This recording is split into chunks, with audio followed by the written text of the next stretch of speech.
मध्य प्रदेश में भारतीय जनता पार्टी के नए प्रदेश अध्यक्ष के चयन की प्रक्रिया अपने अंतिम चरण में है। मौजूदा अध्यक्ष बीडी शर्मा का कार्यकाल समाप्त होने के बाद पार्टी अब नए चेहरे को कमान सौंपने की तैयारी में है। 2 जुलाई को भोपाल में होने वाली प्रदेश कार्य समिति की बैठक में नए अध्यक्ष के नाम की घोषणा होगी।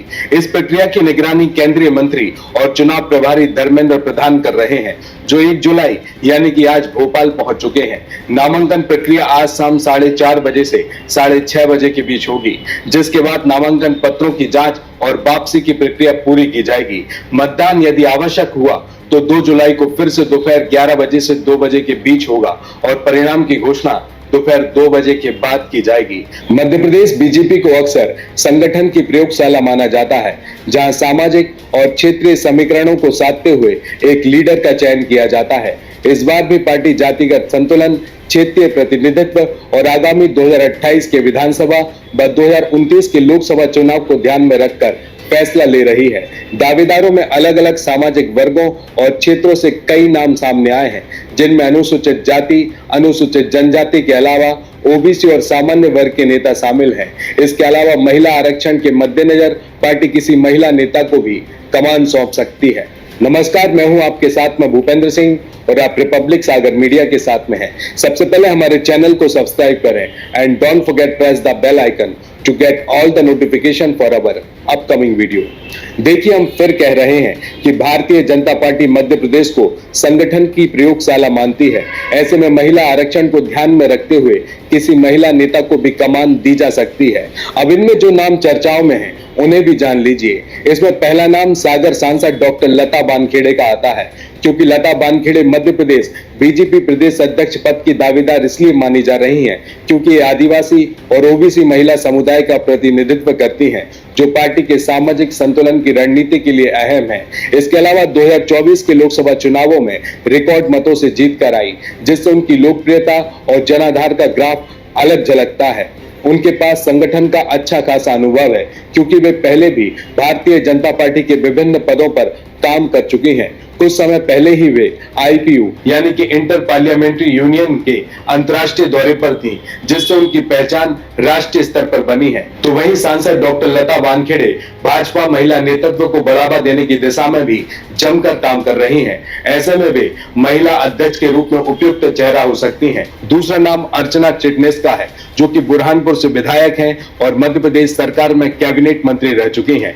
तीसरा नाम कविता पाटीदार का है, जो कि राज्यसभा सांसद हैं और बीजेपी की प्रदेश महामंत्री हैं। चौथा नाम नंदिता पाठक का है, जो कि भारतीय जनता पार्टी महिला मोर्चा की प्रदेश उपाध्यक्ष हैं और नानाजी देशमुख की पुत्री कही जाती हैं।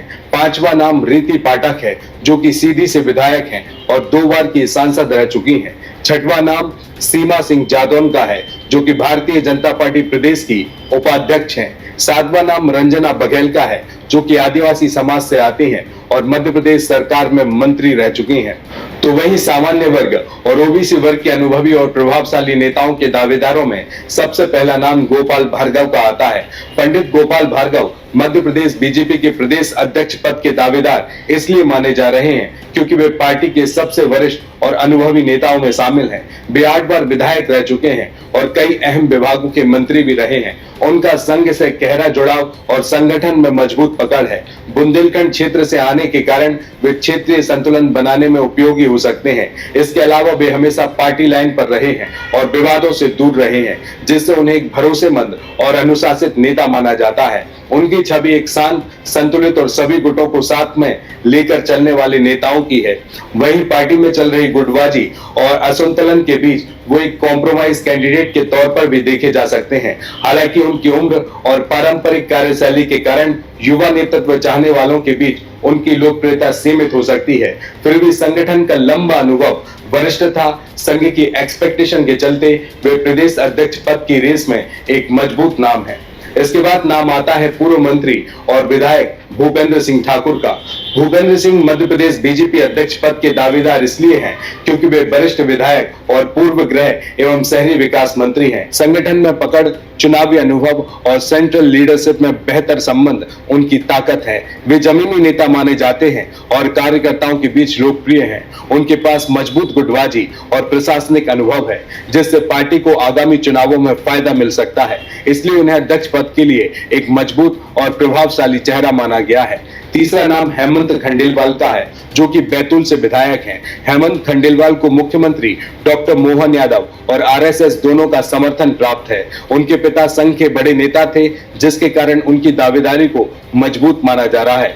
इसके अलावा सोशल मीडिया पर भी उनके नाम को लेकर खासी चर्चाएं चल रही हैं। तो वहीं चौथा नाम डॉक्टर नरोत्तम मिश्रा का है, जो कि पूर्व गृह मंत्री रह चुके हैं और ब्राह्मण वर्ग से आने वाले डॉक्टर नरोत्तम मिश्रा का संगठन में प्रभावशाली रिकॉर्ड रहा है। उन्होंने विधानसभा और लोकसभा चुनावों के दौरान कई कांग्रेसी नेताओं को भारतीय जनता पार्टी में शामिल करवाया है। देखिए, मध्य प्रदेश में 22% आदिवासी आबादी है, जिसमें 13% गौंड समाज शामिल है। इन सभी को देखते हुए भारतीय जनता पार्टी आदिवासी कार्ड खेल सकती है। इस वर्ग से 3 प्रमुख दावेदार सामने आए हैं। दुर्गादास उइके बैतूल से सांसद और केंद्रीय राज्य मंत्री हैं। राष्ट्रीय स्वयंसेवक संघ यानी कि आरएसएस की विचारधारा से गहरे जुड़े हैं। गौंड समाज में आने वाले दुर्गादास उइके को आदिवासी समाज का निर्विवादित चेहरा माना जाता है। इसके अलावा हाल ही में मंत्री विजय साय के विवादों में घिरने के बाद पार्टी को गौंड समाज से एक मजबूत चेहरे की जरूरत महसूस हो रही है, जिससे उइके की दावेदारी मजबूत हो रही है। इसके अलावा फग्गन सिंह कुलस्ते मंडला से सांसद और अनुसूचित जनजाति मोर्चा के पूर्व राष्ट्रीय अध्यक्ष हैं। फग्गन सिंह कुलस्ते का संगठन में लंबा अनुभव उनकी दावेदारी को गंभीर बनाता है। इसके अलावा गजेंद्र सिंह पटेल खरगोन से सांसद हैं और आदिवासी समाज से आते हैं, जिन्हें अध्यक्ष पद की रेस में शामिल किया गया है। देखिए, इसके अलावा भी मध्य प्रदेश में 35 विधानसभा सीटें एससी के लिए आरक्षित हैं, जिनमें से 26 पर भारतीय जनता पार्टी के विधायक जीते हैं। इस वर्ग से भी कुछ नाम चर्चाओं में हैं। लाल सिंह आर्य भारतीय जनता पार्टी एससी मोर्चा के राष्ट्रीय अध्यक्ष होने के साथ आर्य संगठन में सक्रिय भूमिका निभा रहे हैं। हालांकि वे लगातार 2 विधानसभा चुनाव हार चुके हैं, लेकिन केंद्रीय मंत्री ज्योतिरादित्य सिंधिया के समर्थन से उनका नाम मजबूत माना जा रहा है।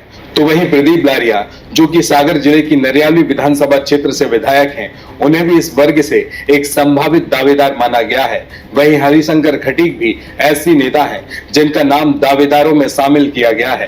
भारतीय जनता पार्टी ने अध्यक्ष पद के लिए 345 सदस्यीय प्रदेश परिषद का गठन किया है, जिनमें विधायक, सांसद, 115 पार्टी प्रतिनिधि और 60 जिला अध्यक्ष शामिल हैं।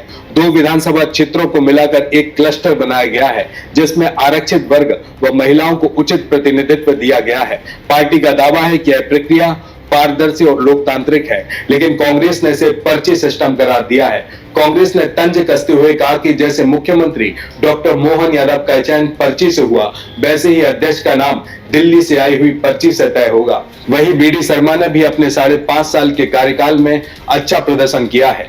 खजुराहो से सांसद के रूप में रिकॉर्ड मतों से जीत और सदस्यता अभियान में हजारों नए सदस्य जोड़ने का श्रेय उन्हें जाता है। 2023 के विधानसभा चुनाव में भारतीय जनता पार्टी ने 163 विधानसभा सीटें जीती और 2024 के लोकसभा चुनाव में मध्य प्रदेश की तमाम 29 लोकसभा सीटों पर भारतीय जनता पार्टी ने कब्जा किया है। अब नए अध्यक्ष के सामने 2028 के विधानसभा और 2029 के लोकसभा चुनावों की बड़ी जिम्मेदारी होगी। महिला आरक्षण और परिसीमन जैसे मुद्दे भी चुनौतीपूर्ण होंगे। पार्टी सत्ता और संगठन के बीच समन्वय बनाए रखने के लिए सामाजिक संतुलन पर ध्यान दे रही है।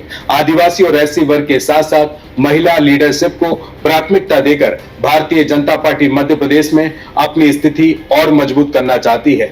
मध्य प्रदेश में भारतीय जनता पार्टी का नया प्रदेश अध्यक्ष कौन होगा, इसका फैसला 2 जुलाई यानी कि कल हो जाएगा। हेमंत खंडेलवाल और दुर्गादास उइके की दावेदारी सबसे मजबूत मानी जा रही है, लेकिन महिला लीडरशिप या किसी अन्य वर्ग का चयन पार्टी के लिए एक रणनीतिक कदम हो सकता है।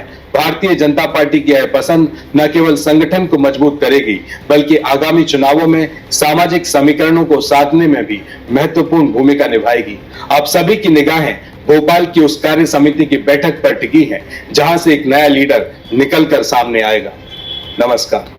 रिपब्लिक सागर मीडिया को सब्सक्राइब अवश्य करें और आप हमारी आने वाली सभी वीडियो को देखना चाहते हैं तो आपको उसके लिए घंटी जरूर दबानी पड़ेगी ताकि आपको सभी वीडियो की नोटिफिकेशन समय समय पर मिलती रहे। रिपब्लिक सागर मीडिया पर जो भी वीडियो आएगा वह सच की कसौटी पर कसकर ही आएगा।